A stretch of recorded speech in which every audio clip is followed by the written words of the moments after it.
Junjun, please lead the prayer. Thank you for this day. Amen. Okay, good morning, class. Good morning, ma'am. Okay, before you sit down, kindly arrange your chairs. Okay, you will now take your seat. Thank you. Thank you.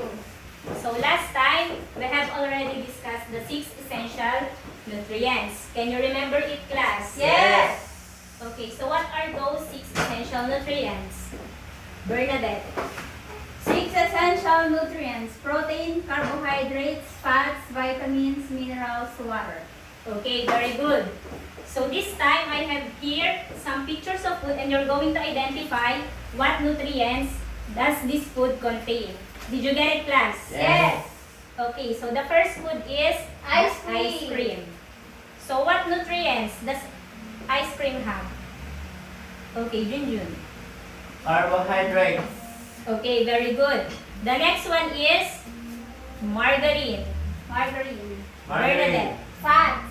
Okay, very good. Fats.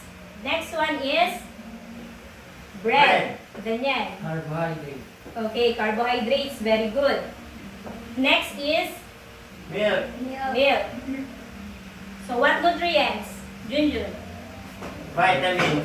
Okay, very good. The next one is nuts. Nuts. Minerals. Okay, very good. Minerals. The next one is Fish. fish. So what nutrients? Daniel. Okay, protein.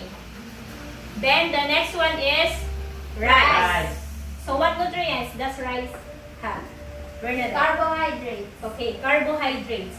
Okay, very good. So all of your answer are correct. So obviously you really understood our past lesson. So food is the source of nutrients and energy essentials for our bodily functions. So a balanced diet enables us to maintain a healthy body. So now we're going to another topic for today. So I need representative here in front, and what you're going to do is you're going to paste the pictures on the board. Okay, let's start with Daniel.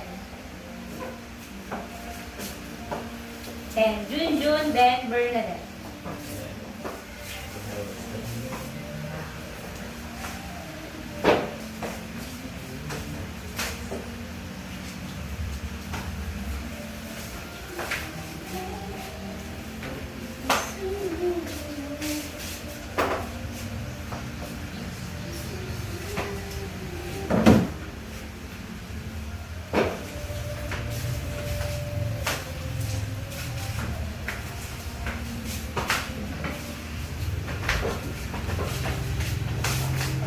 Okay, thank you. So, based on the pictures on the board, what do you think will be our topic for today? What's an idea? Ma'am, Okay, Bernadette. I think we're gonna discuss parts and functions of the digestive system. Okay, very good. So today we're going to discuss the parts and functions of the digestive system. So please read our objectives for today. Who wants to read? Ma'am, Okay. Okay, Bernadette. objectives.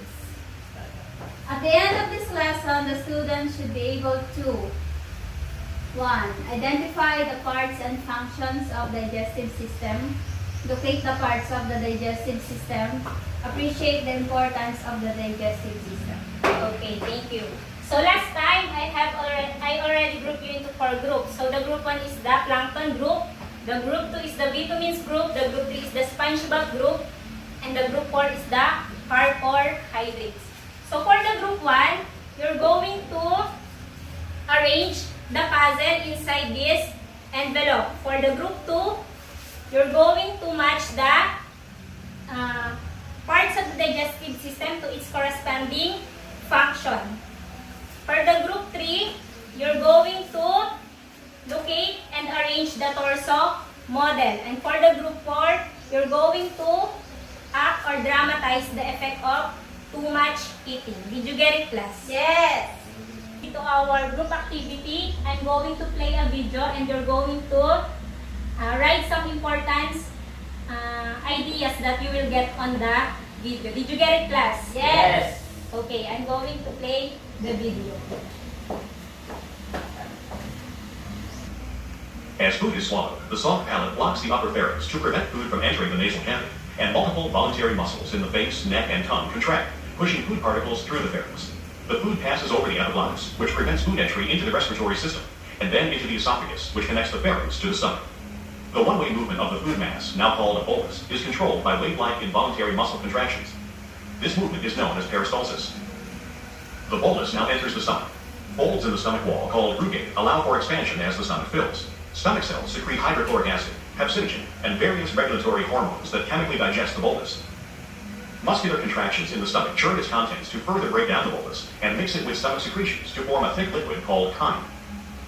Chyme exits the stomach through the pyloric sphincter and enters the small intestine, the major site of nutrient absorption. The small intestine consists of 3 parts: the duodenum, jejunum, and ileum. Bile from the liver and digestive enzymes from the pancreas empty into the duodenum to aid in digestion. Absorbed nutrients pass from the lumen of the small intestine into blood and lymph. Chyme not absorbed in the small intestine enters the large intestine. As it passes through the cecum and ascending, transverse, descending, and sigmoid colon, water and salts are absorbed and chyme is converted into feces. The rectum stores feces until nervous stimulation initiates the defecation reflex, resulting in elimination through the anal canal.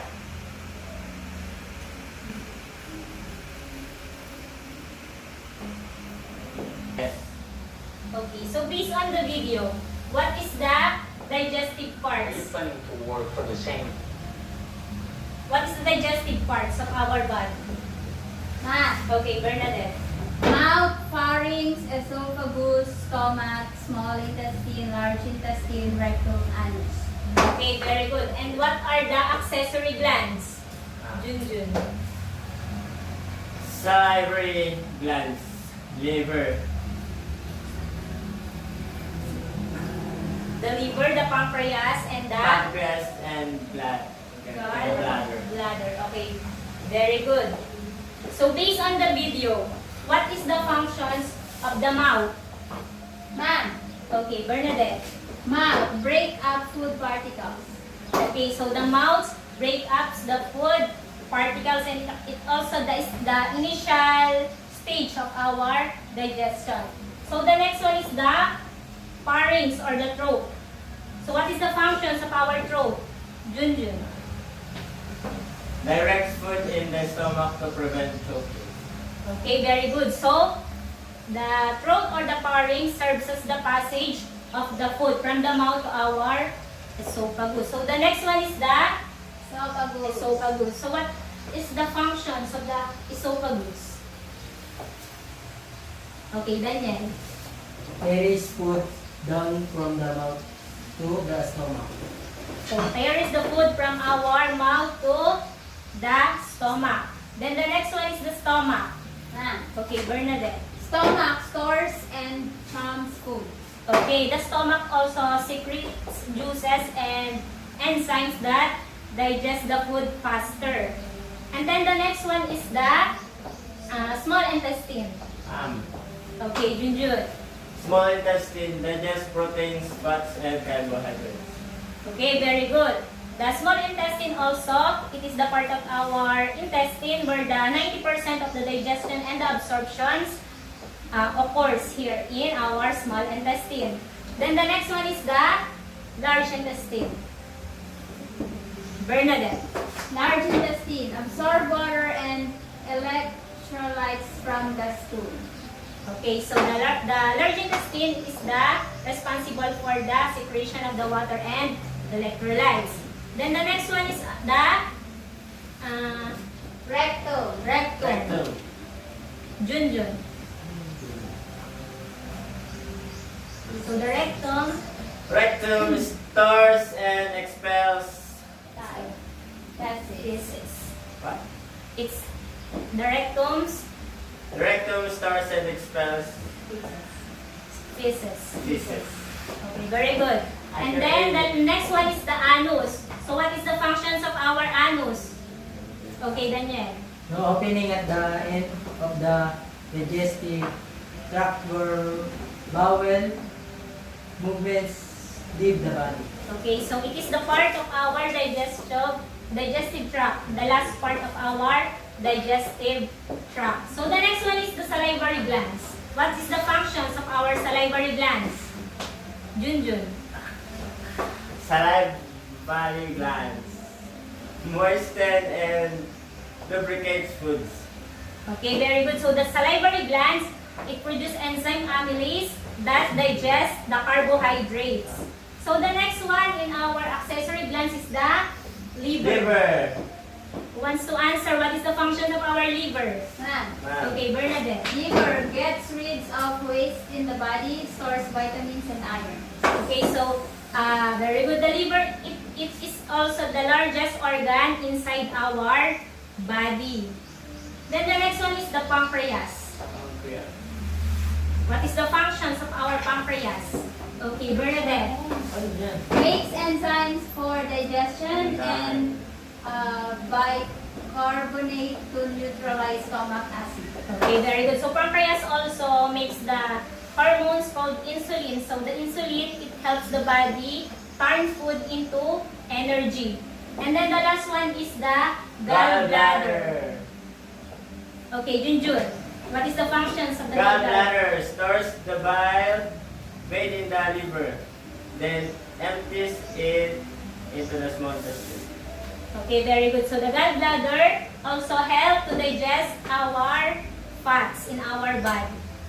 Did you get it, class? The functions of our digestive parts. Yes. So for you, class, what is the importance of the digestive system in our daily lives? On your own opinion. In my own opinion, Okay, ma'am, Bernadette. the importance of the digestive system so you can know how the food is being processed inside the body. Okay, very good. So, who has a question? Raise your hand. Any questions, suggestions, clarifications? Raise your hand.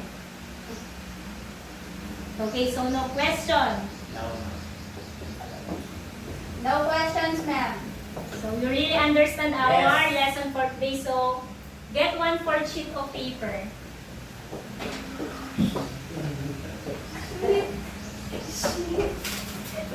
Get 1/4 sheet of paper. And you're going to answer our quiz for today. 1/4. Classmate, tayo ba ka? Ah, Ba't akong bayabas? So for our quiz, we're going to identify the following digestive parts.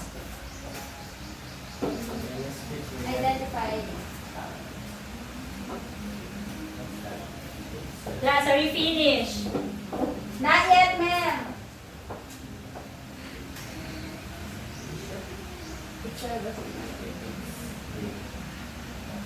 Give your classmate papers. They don't have.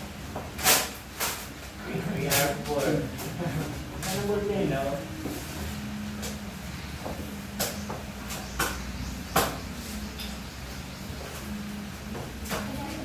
Don't copy the answer of your seatmate. Class, are you finished? Yes. Yes. Okay. Please pass your paper forward.